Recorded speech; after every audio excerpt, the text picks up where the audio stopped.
In today's finely crafted meeting of the minds, also known as the 8th edition of the Betapixels podcast, we have not one, but two special guests.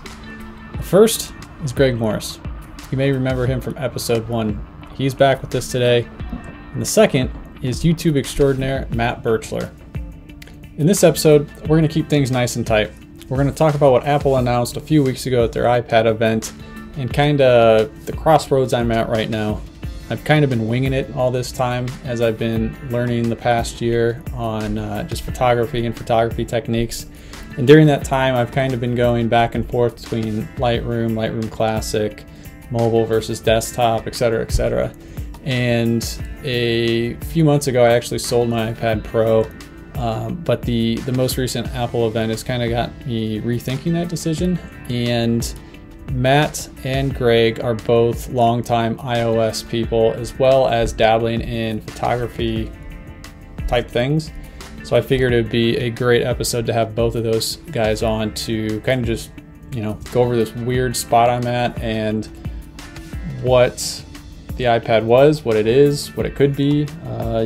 So thanks for coming and see you on the other side.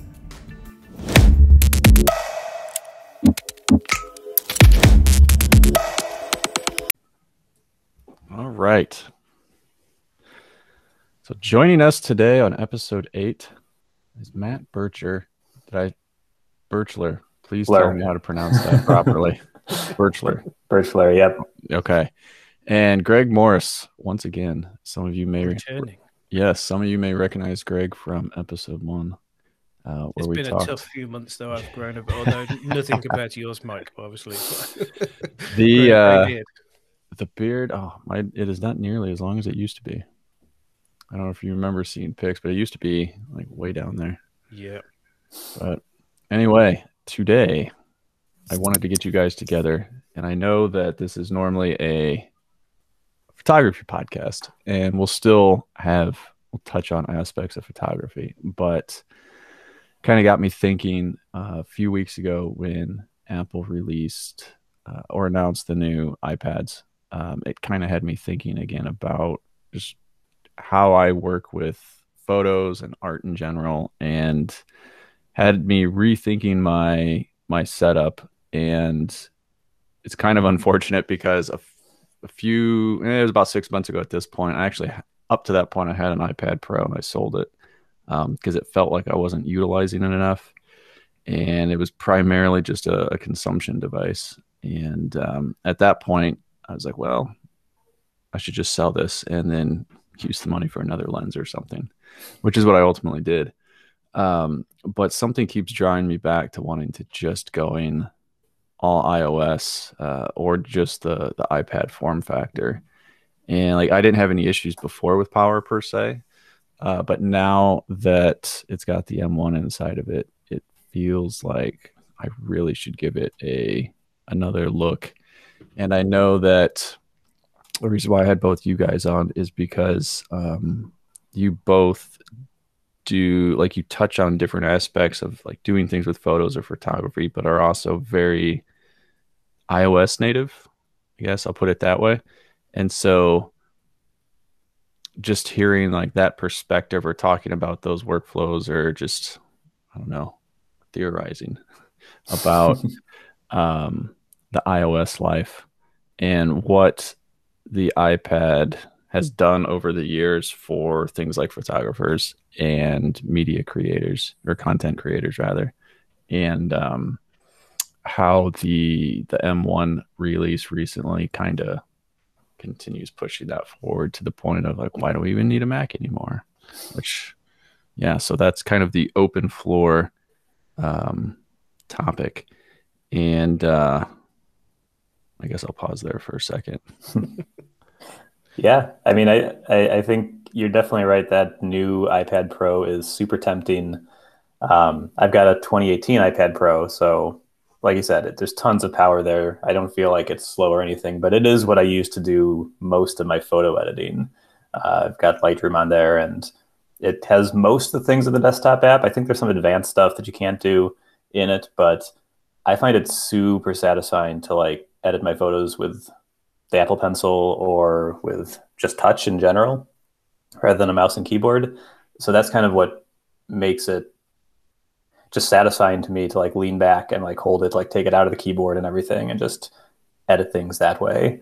And then with the new XDR or whatever they're calling the display, like it's going to be the best display I could possibly buy, the most accurate display I could possibly own. So that seems to even more than the M1 in some ways, I think, makes it a pretty compelling buy for photographers. Yeah, this might have been a bad idea because now it's just gonna a feedback loop of I'm just gonna buy one. Well, if it makes you feel any better, they're back ordered till like July now. So even if you want one, you're months away. Oh, good. That'll keep me, busy until then. Because by the time the 16-inch comes out, whenever that comes out, I feel like I'll probably lean that way.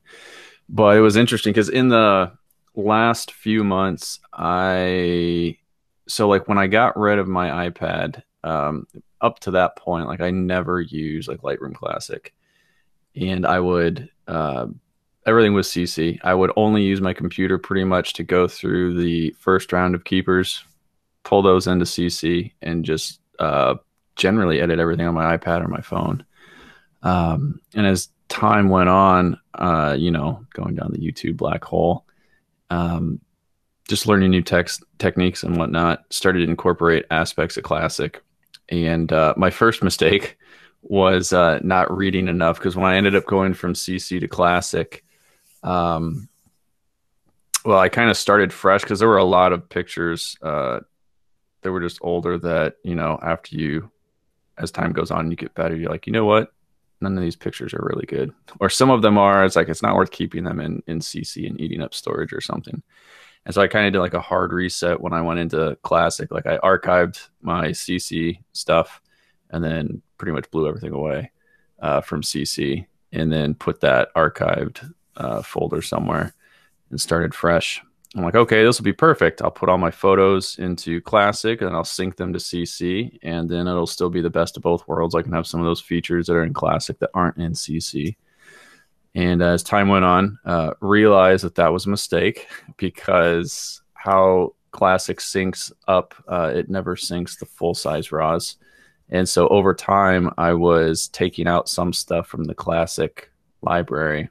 So all I was left with was the CC, like the reduced version in CC. So a couple months worth of stuff that were lost to that degree.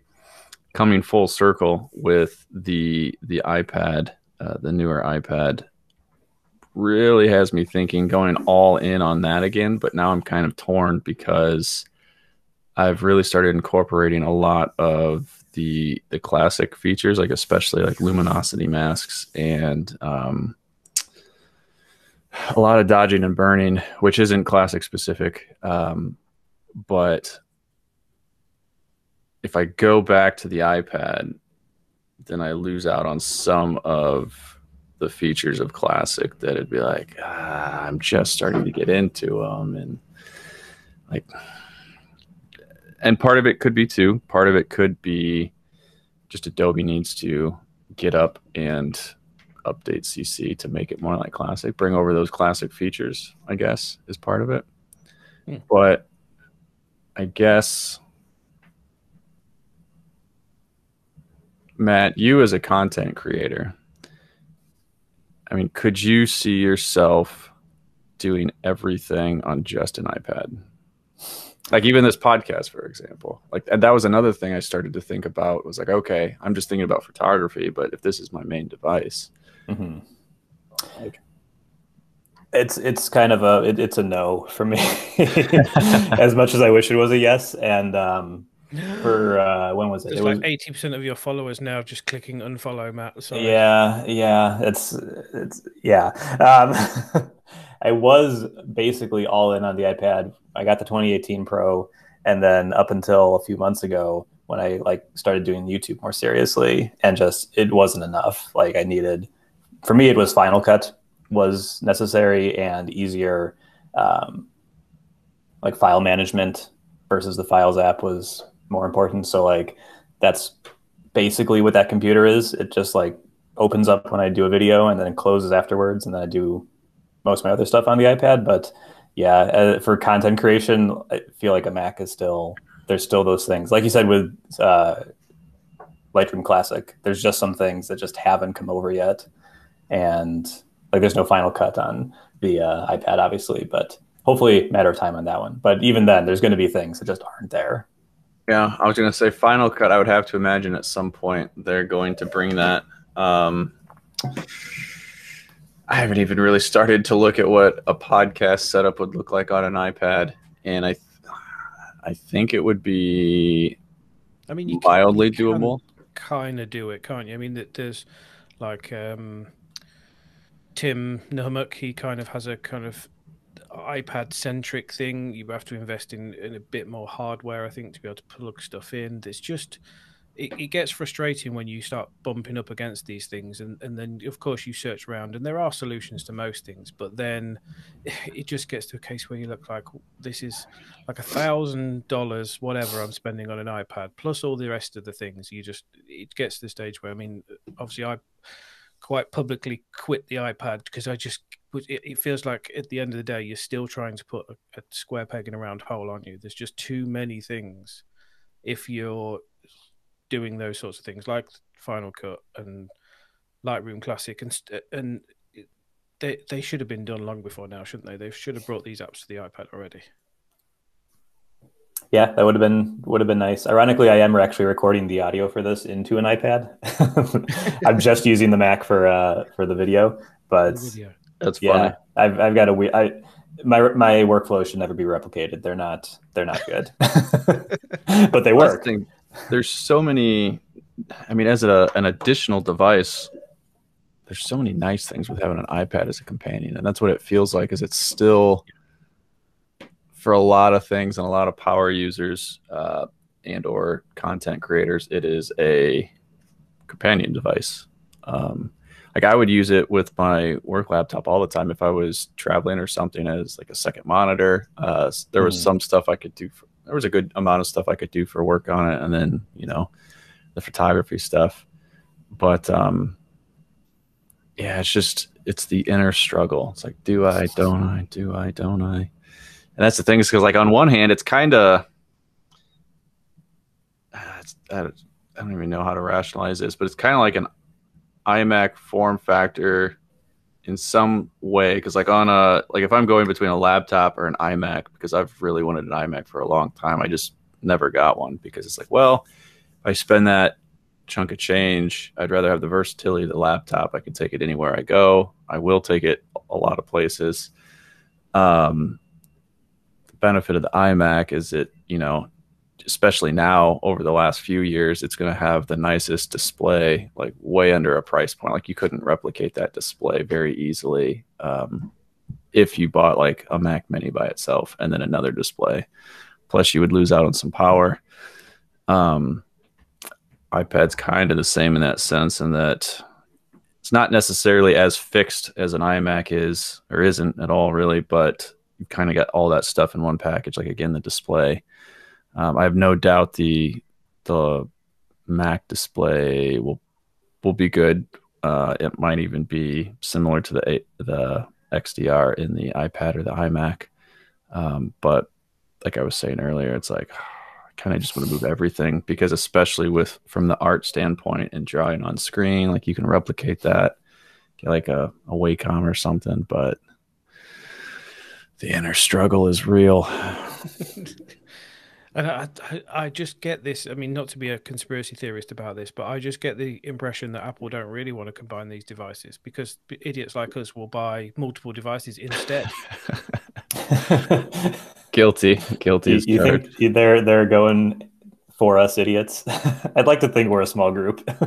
Yeah, I think we probably. I mean, it'd be great. I got into this real good. I mean, when we were allowed to like go out and see people, into this workflow of like shooting, sticking my card in a dongle, dumping everything onto the iPad, and then like stuff that I needed to like run and gun, and I could use the Lightroom app and make good enough tweaks and crop it, and like share it to social media or whatever, and all that sort of thing. But there's just something around, and it's weird, isn't it? You think that pushing pixels around on the screen is like the ultimate interaction, isn't it? It makes more sense, but for me, I can't there has to be like a keyboard and mouse. I don't know. I guess I'm just old. It just makes it so much easier for me to toggle around, the lines and the filters and bits and pieces and whatever, just using a mouse, which is completely away from the screen. I don't know. Maybe I just need to sit down at a desk and do it. I don't know what you think, Mike, but your editing must be far, far too in depth for Lightroom mobile, whatever they call it now. No, like it is like mobile, and mobile is kind of just all of what CC is. Under the CC umbrella, it's all basically the same app. And they really have brought over like feature to feature compared to classic. Like they have brought over most of it and made it work well. Like it's just some outlying, very fringe cases. I say fringe cases, but I mean, if a bunch of photographers are listening to this, they're like, how dare you? But like storage, for example, because CC is built around the cloud, there's pretty much nothing that you can tweak with local storage settings and backup settings and stuff like that. Whereas classic is still that's a large part of it. And that's one main reason why a lot of people stick with classic. Another one was like some of the masking options that you can do in classic are not yet available in CC. I have to imagine they're going to bring them to it at some point, because over the last few years, they do continually add more features. They just had a big update a couple months ago, so I don't think we're going to get some of those masking features this year. It'll probably be next year.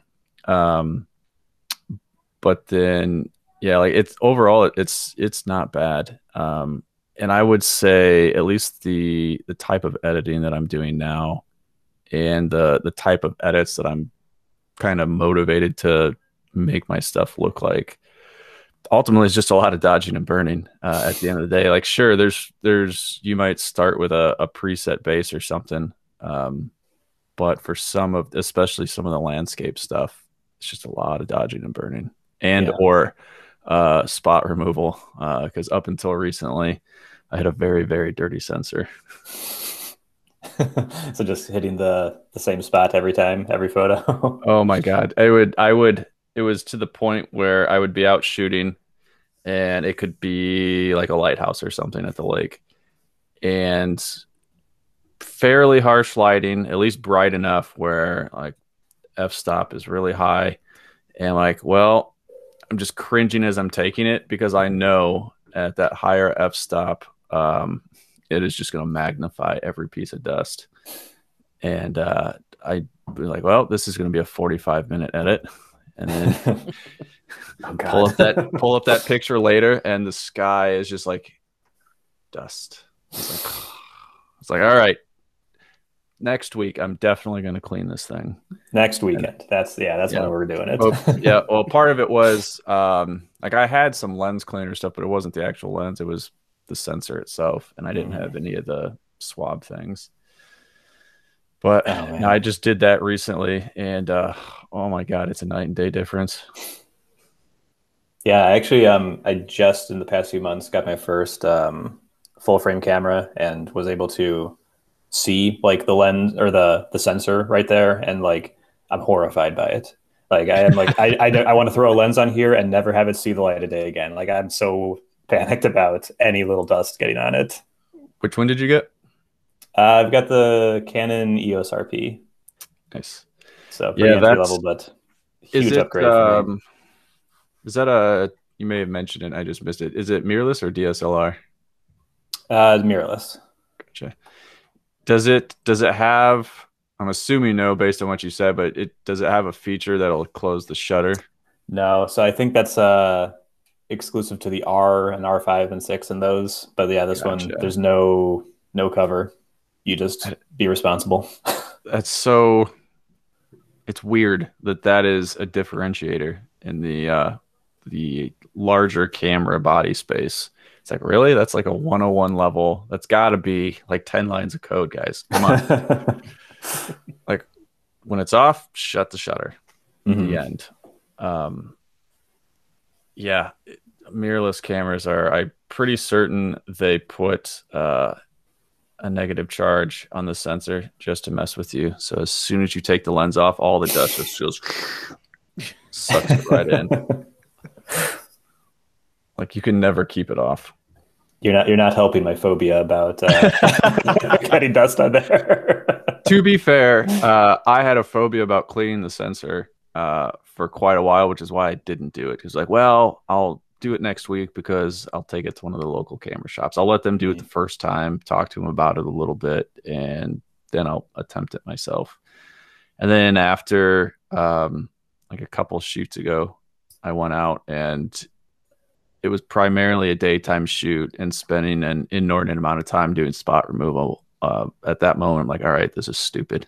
So I watched a couple videos on YouTube, as one does, and got a sensor cleaning kit. I'm like, all right, YOLO, we're going to do this. Hopefully I don't break it. And yeah, it's not bad. It's actually very, very easy to clean it. The one that I got, which I'm sure they're a dime a dozen as far as, you know, brands and whatnot, but it's basically just like a little swab. It's you get them fit to the size of your sensor, whether it's full frame or crop, and just put a couple drops of the solution on it, stick it in there, wipe one way, wipe the other, done, unless you need to do a second pass or something, and that's it. And what I didn't realize that is there's actually a thin film or thin piece of glass that sits over the sensor, so it's not like you're sitting there scratching the sensor. I mean, you can scratch the glass for sure, but it's not as bad as it looks. You can do it. Okay. Like if I can do it, you can do it. But definitely keep one of those rocket things with you at all times. Okay. Like the air thing. Yeah, don't forget that. So I'm presuming you're not editing anything on the iPad then, Matt, or anything like that. Have you tried Lumia Fusion or whatever the cool kids rave about?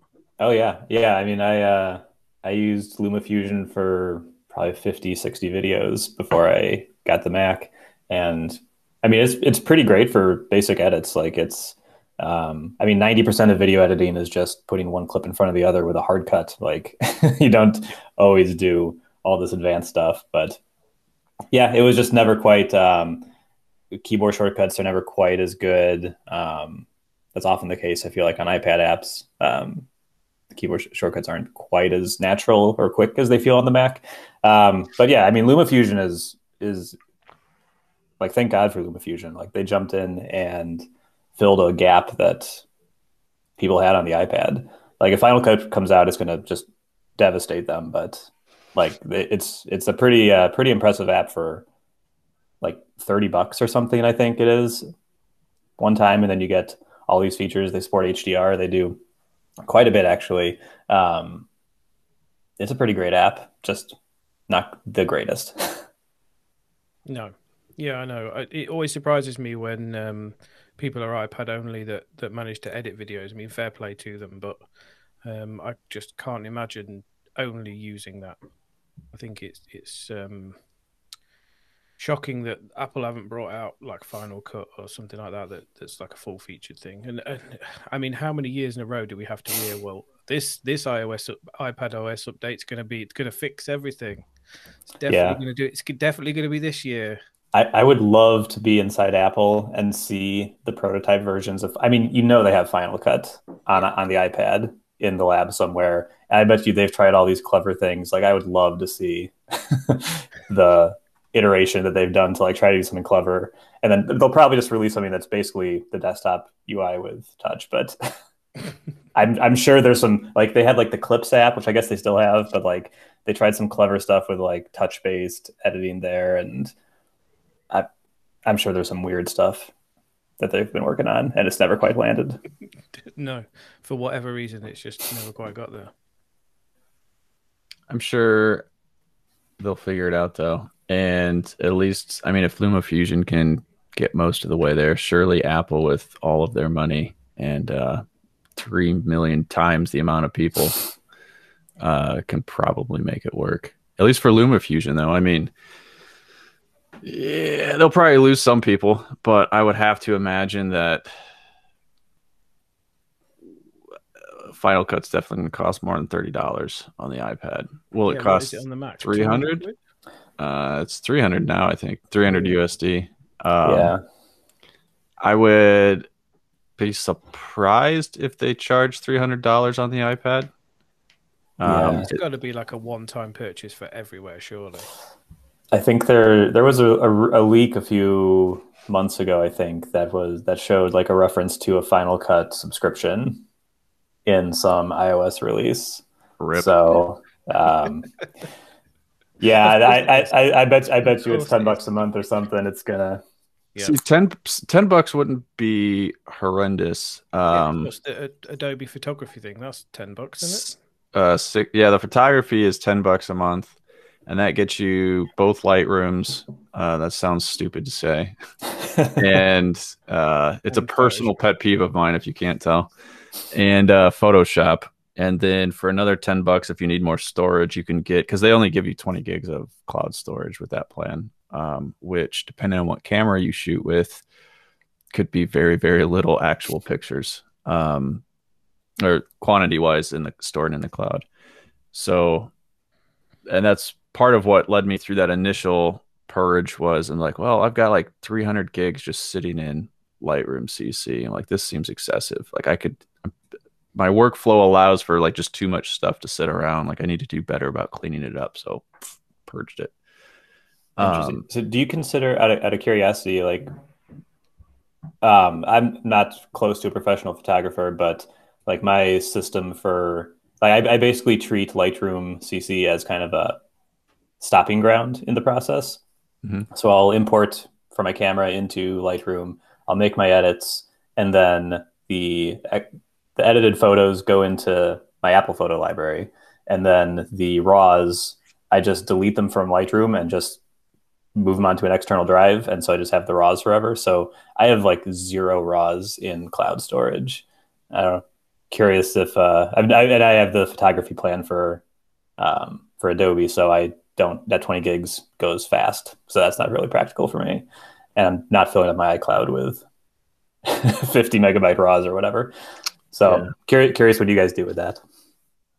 I now that I've kind of flipped back to relying on CC, because I did have that brief time of about 5 months where I was just doing classic, and then syncing from classic back to ultimately CC, and discovered that was the wrong way to do that. Now I'm back in CC, and I'm doing better about in the moment, like after each session, or at least once every couple of weeks, going through, and some pictures that were like right on the edge before of like just me keeping them, ultimately be like, well, these honestly aren't good enough to keep, so I'll just get rid of them. But I do keep my RAWs for now in CC, and part of that is the ease. They're backed up, yeah, at least there. And the bonus is they're backed up in the tool that I'm going to use, whether it's my laptop, if I get another iPad, on my phone. It's pretty rare these days that I actually do further editing on my phone. Like, as I've learned more with editing and just photography in general, I'm spending more and more time at my laptop doing it, and then like getting to a final state and then being done with that picture. And so I rarely go back on my phone, even if I'm sharing something on social media, and edit anything on it. Like, it's done. That's what it is. So like, I don't necessarily need to have it sync everywhere. I like the idea of that. If I wanted to edit it anywhere, I could, and it's already in the tool, so I don't have to jump through like what service is it on and like pull it back down to my phone. Mm-hmm. But you mentioned iCloud, so like after I edit, that's usually the final point for any given image. So I'll export those, and then they sit locally briefly, and then I'll bring those into iCloud, because I have an album that I share with some people of like the pictures I edit. And then, because not all of those pictures, like even the ones that I keep, ultimately don't all go on social media. Some of them are just, I liked them, but I'm like, this, like, no one else is going to like this picture, so there's no point. But I'll share that with other people in iCloud Photos, or I also have a Google Photos album that I basically sync to both, and it's not a huge deal as far as storage goes right now and cost for storage, just because even before I started getting into photography, I pretty much already needed the 1 terabyte plan, uh, or the 2 terabyte plan now, because there was no in between from I think 200 gigs, and then it's just 2 terabytes. Yep. And like it's me and my wife. My kids have a couple devices, um, and my sister's on my plan too. So like, just phones eat up 200 gigs with backups and photos and stuff, like just normal everyday photos. So it's like right out the door, like I have 2 terabytes. So, and I'm using maybe 40% of it, maybe. So I've got a long way to go. But like I'll keep a Lightroom folder in there, like of exported photos just in JPEG form. And then the same thing that I put into there, I also export to Google, which I already have that for like G Suite. So, and it's a single user plan. So I have access to all 2 terabytes for that tenant. So nice. That is mine in a nutshell. A large nutshell. I think I'm pretty much the same. I chuck it into Lightroom, do all my edits, and I used to save everything in and back up my raws and everything. But I don't generally find myself going back to photos very often, to be fair. And I usually shoot in like events or, like Mike says, sessions or whatever. So once I'm done with it, I bung it into iCloud library, the edited photo, and then some of them I leave in cloud because maybe I'll need them later on, like event photos or something like that that I might need to grab and can't be bothered to do a JPEG, or go back and need it slightly differently or whatever, if it goes into a brochure or whatever with colors in and all that sort of stuff. But generally, most of my stuff is done through Lightroom and then left. Yeah. I think earlier, I think Mike, you mentioned as you get better with photography, you look back at your old photos and you go, "Yikes!" And like, I've brutalized some of my old photos. Like I cranked the saturation, I pulled that clarity slider way too far to the right. Like, so it is nice every once in a while to have those. Have another go. Yeah, just have those raws just in case. Yeah, and no, that's a good point. Like on one hand, while I purge them out, I still have those. And kind of like a second piece to your previous question as well. Like I really need to invest in a good NAS. Because I do want to have a good offline location as well, because like it's very convenient to have Adobe, and for the foreseeable future I'm going to keep paying that subscription. But also, like to what Greg was saying earlier with subscription costs, and we were just talking about Final Cut, like there's no great middle ground there. Like Final Cut is very different from Premiere and how it functions. And there's very loyal people on both sides. Like one isn't necessarily better than the other. They're just two very different products, but they are priced very differently. And like Final Cut is very good for a one-time cost that is quite low. Whereas if you want the Adobe offering, like you have no choice. Like there's the photography plan. And I think there's some other plan that you can do. Or at least there used to be, that lets you have like access to one of the things for like $10 a month. Yeah, I think it's $20. I looked into that recently, and it's kind of shockingly expensive. They really want you on the full Creative Cloud if you're not doing the photography plan. Yeah, and it's at this point I think it's like $60-$70 a month. So it's like it's not cheap. So if you're just dabbling, it's like, well, yeah, I'm just gonna get Final Cut, or even less before you get to Final Cut. Like iMovie is good enough for a lot of people or whatever they want to do. So it makes it a tough sell. Yeah.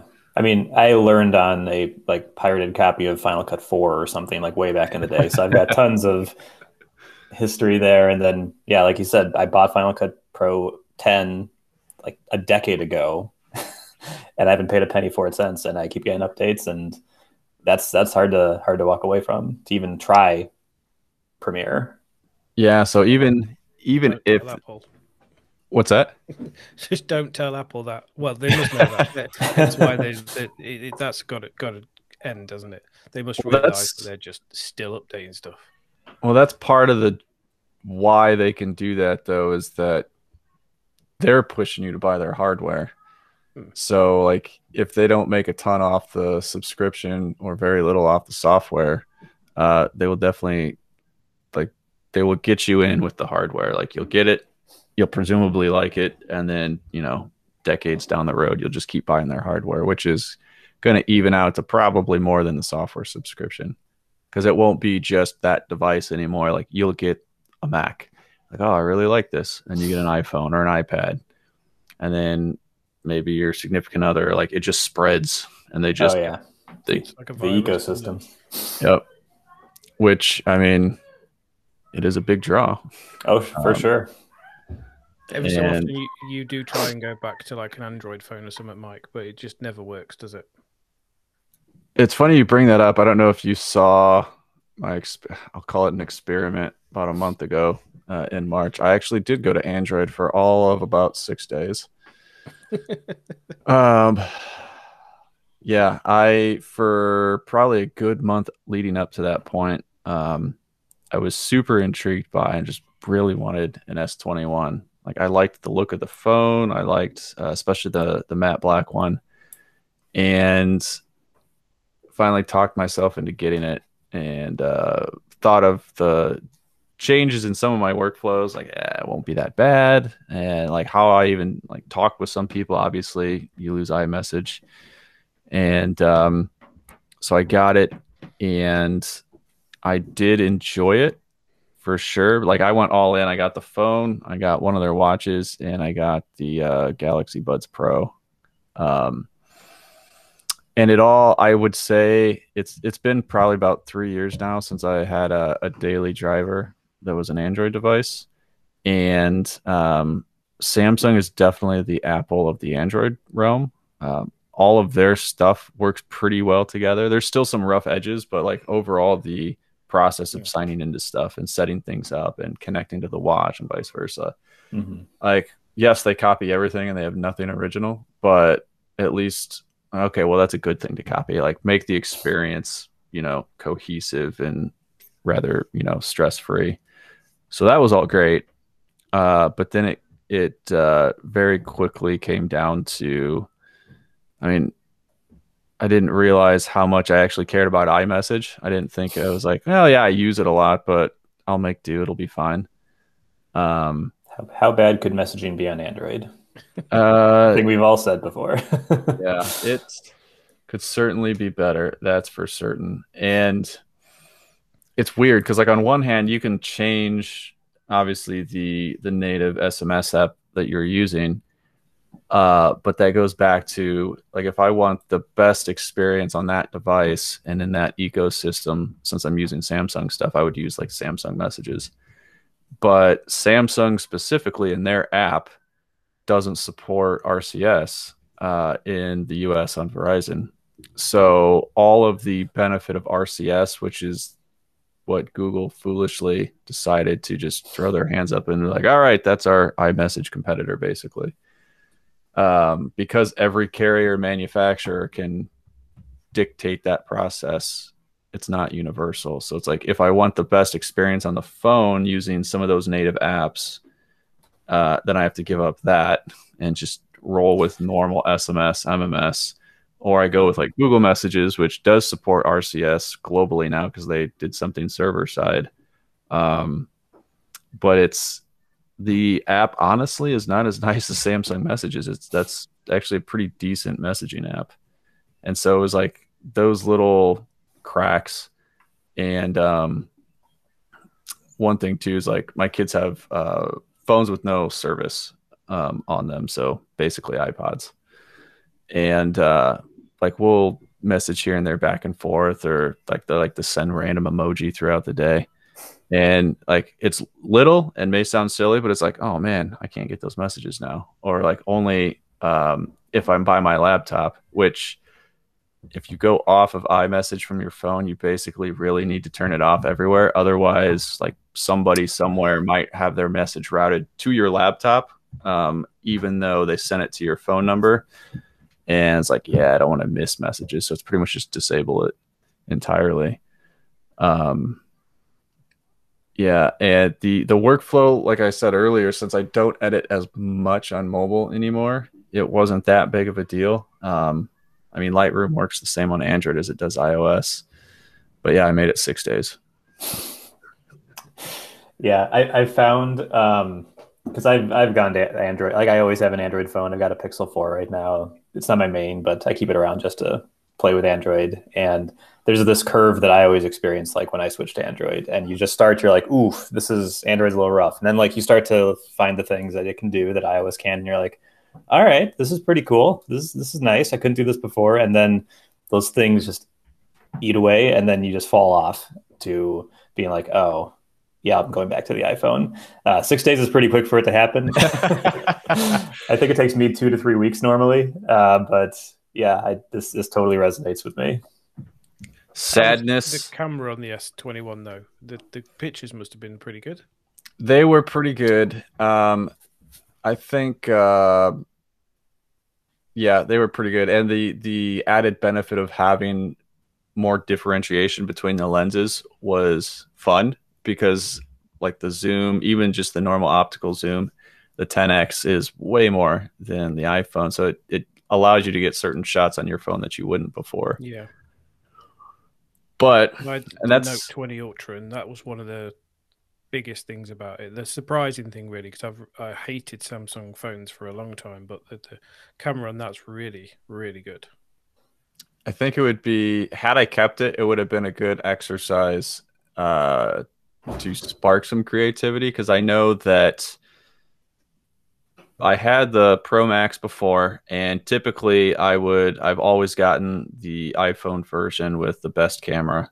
And because the Pro Max had a larger sensor, even though the end result ended up being real world differences were pretty small, all things considered, it was like, I still want the best base. They can always improve it later with software. I sold that, got the S21. And when I came back around, something that I've kind of been realizing for a while, especially now that I have my Sony camera, is that in any particular situation where I'm going out to shoot photos, or even if I'm not necessarily going out to shoot photos, but I have my camera on me, at no point would I choose my phone over my Sony. So it's like, yes, like I've always been getting the best camera on the phone, but I've been using it less and less and less. And so like when I came back to the iPhone, I just got the smaller one, because I actually preferred the smaller size. I only got the bigger one because of the camera.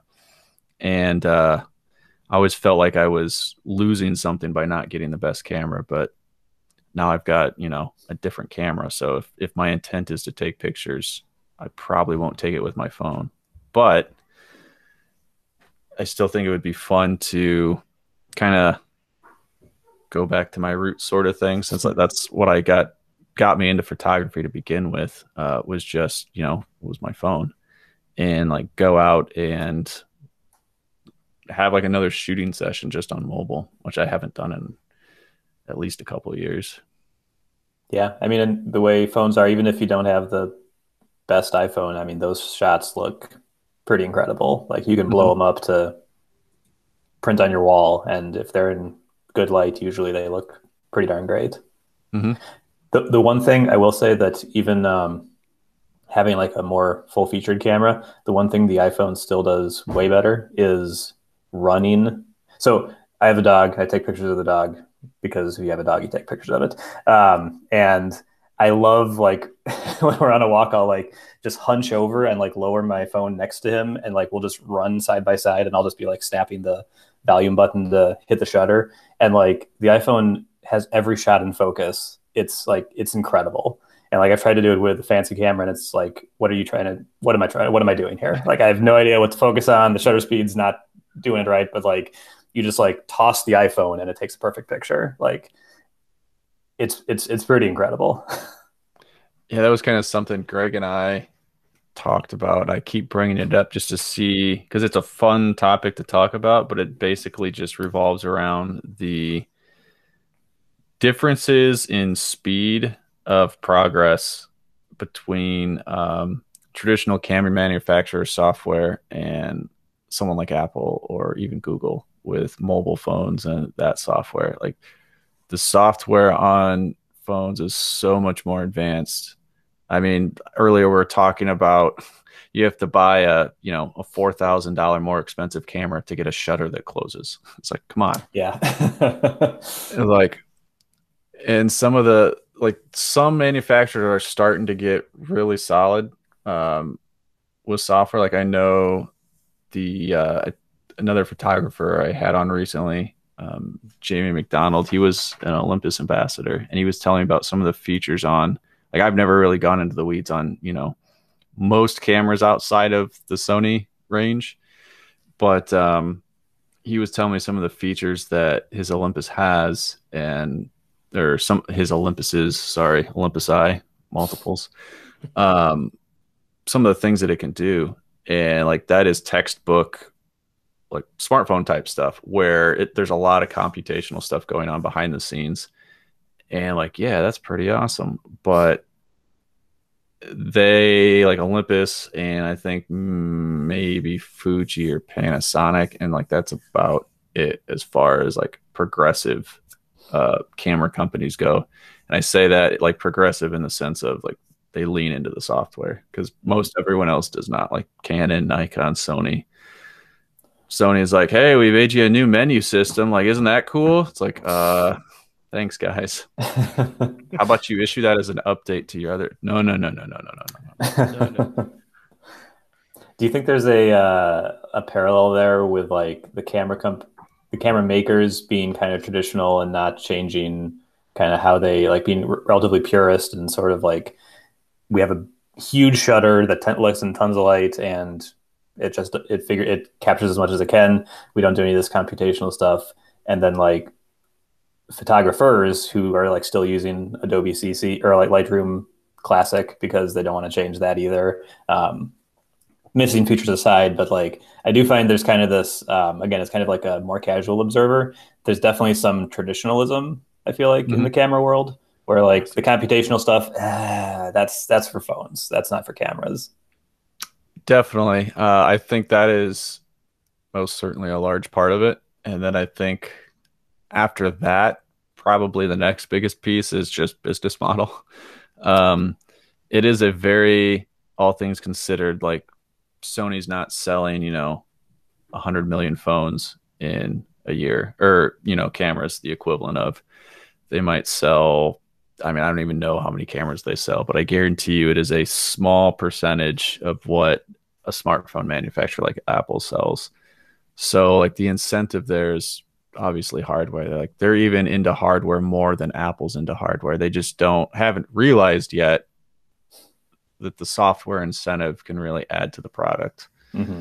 And maybe they think they've got that, but there's such a huge delta between those two types of mindsets. But yeah, I would be really interested in Apple making a full frame camera.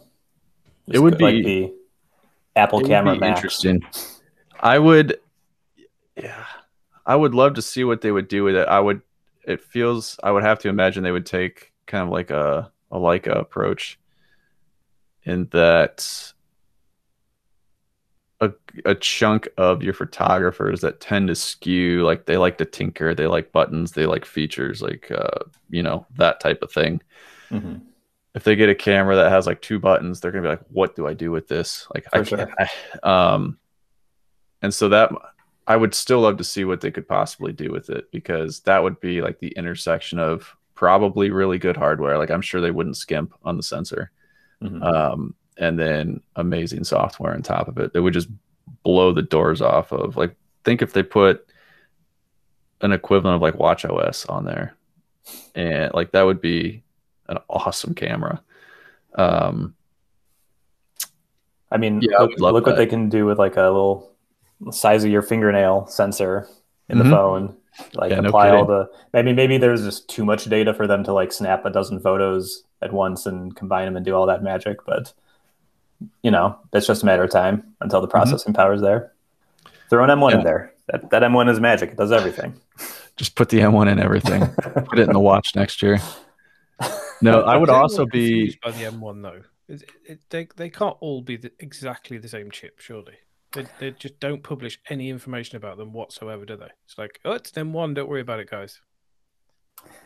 Yeah, I'm really curious what the benchmarks are going to be comparing the iPad M1 and like the iMac M1. Like, is it literally the same? It's like they talk about it like it is, Hmm. but That one looks like it could honestly be the same. Um, I mean, at least if the basic images they had of the board on screen were the same, I mean, they look like they could be the same chip or the same overall board that went into both of them, maybe arranged slightly differently. But then I'm curious to see what they do with like the MacBook Pro or like the Pro, like the Mac Pro. Like, what are you doing there? Like, is it taking longer because are they going to take the approach of just tacking on some more GPU cores and calling it a day, which will work?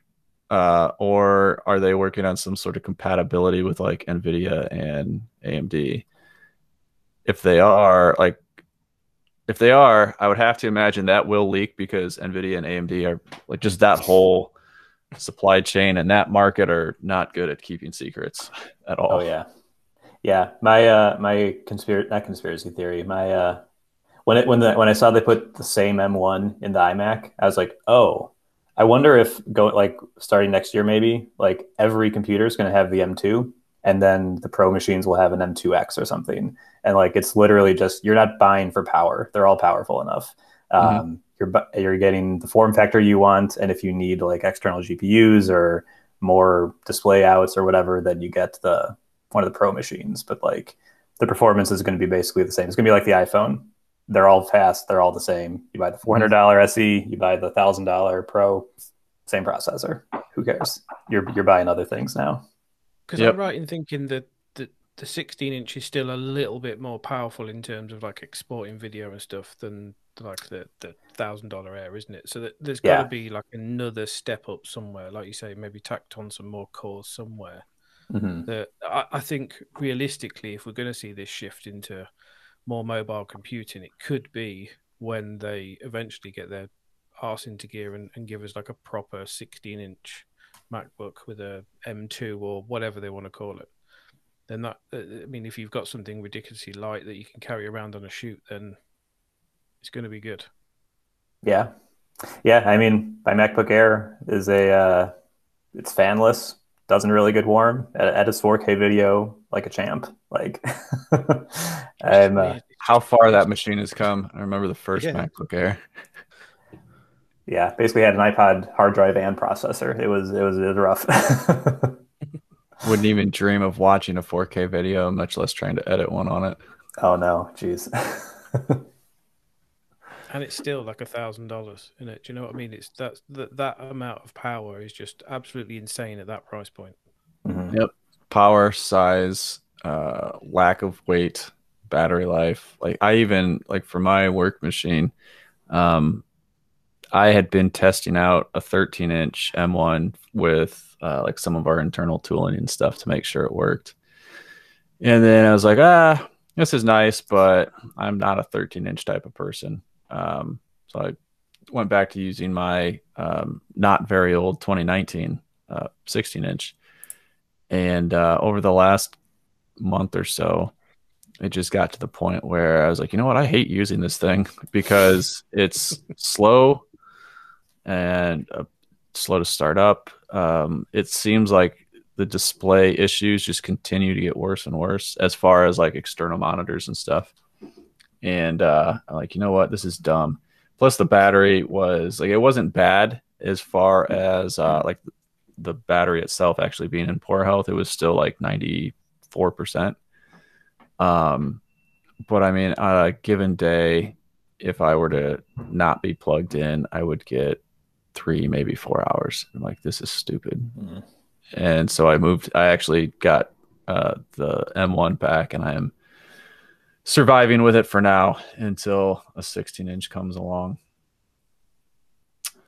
But one thing I wanted to say with the Apple camera from earlier is, if they did do that, I would almost be more excited to see because of that would be if they made accompanying like pro photo editing software again. Bring back Aperture. Yep, because they've already got audio and video still. I would love it if it wasn't Aperture and they wanted to start fresh with a new name, whatever it is, if they were to get back into that space, like that would quite possibly be a catalyst for a lot of people to get off Adobe subscriptions.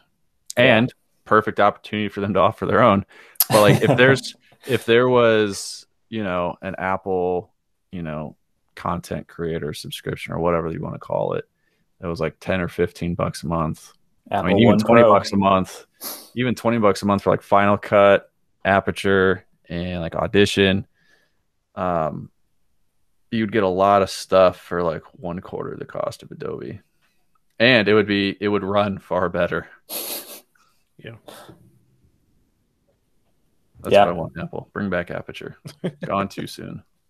Oh man, I used it until it stopped working. Eventually, some Mac OS update made it just break, but I was carrying it over from my applications folder from one device to the next for years after it was discontinued, and still liked it. But it, got a little long in the tooth.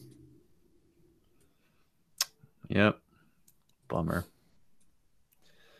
Well, guys, right about an hour. That is the most perfectly timed podcast ever. Good for us. Yeah, I will. I would like to have you guys on again at some point as it pertains to photography. And maybe we'll even, go off the rails and talk about something else. But did either one of you want to plug any social media or projects or anything? Do you know what I want to know, Mike? Is that a massive iPhone behind you? I was hoping someone would say something. I wasn't sure if I should say anything. So I have a plan to, at some point in that back corner, like in the corner of the shelves, mounted up there. So like for podcasts, you could see content on it, but then also like you can kind of see the edge of my desk over there. For some of the YouTube stuff I want to start doing, I'm going to shoot that way with a camera mounted off to the side. And so then that iPhone would be visible there as well, and I could use it on screen for whatever, whether it's stuff that I've overlaid on top in Premiere or if there's actually something on the screen. But no, that one, years ago I was at a friend's house and someone else showed up and had this giant iPhone, and that person left it at my friend's house and it stayed there for a long time. And then he gave it to me a couple of years ago and I've had it ever since. But yeah, it's one of the actual, presumably someone stole it from an Apple store because they typically destroy those. But it still works, still functions. It's just a 32-inch monitor inside of a plastic shell. Ooh. Yeah, an old iPhone 4S. Yeah. Cool. I want one. They're not that well. Do they? It's been so long since I've actually walked by the Apple store. Do they still have phone models in the windows anymore? They do that sometimes, yeah. I'm not sure, to be honest. So you just got to go take one, or when they're throwing one out before they destroy it, get it then. I'm super curious how that guy got in the first place. Yeah, I have to. I didn't know the person that brought it. I have to assume that they either worked at the Apple store or knew someone that did, and they just didn't destroy it like they should have. Because even when it showed up, I mean, that's at least a good 6 or 7 years ago. So it would have been pretty new and pretty current. Not too old from a 4S. Well, No, I take that back. It would have been old at that point. So yeah, it would have been something that would have had to been destined for the trash heap, and it just never made it there. No, some hero saved it. Exactly.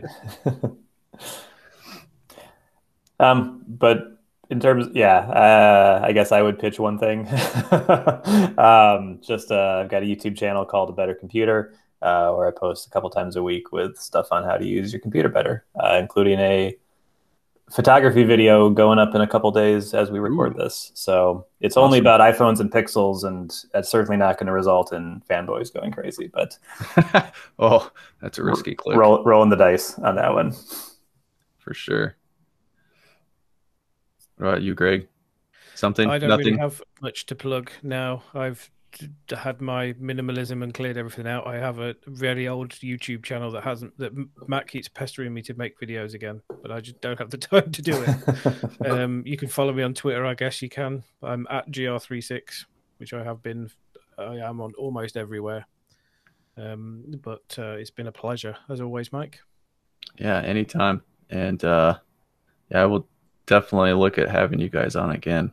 There is plenty more we can talk about. Not even just photography stuff. I know beforehand, you guys were talking about hay. Like that's a series in and of itself. No, that's it. Right, end the podcast. No, that'll live in the Hey, we're done.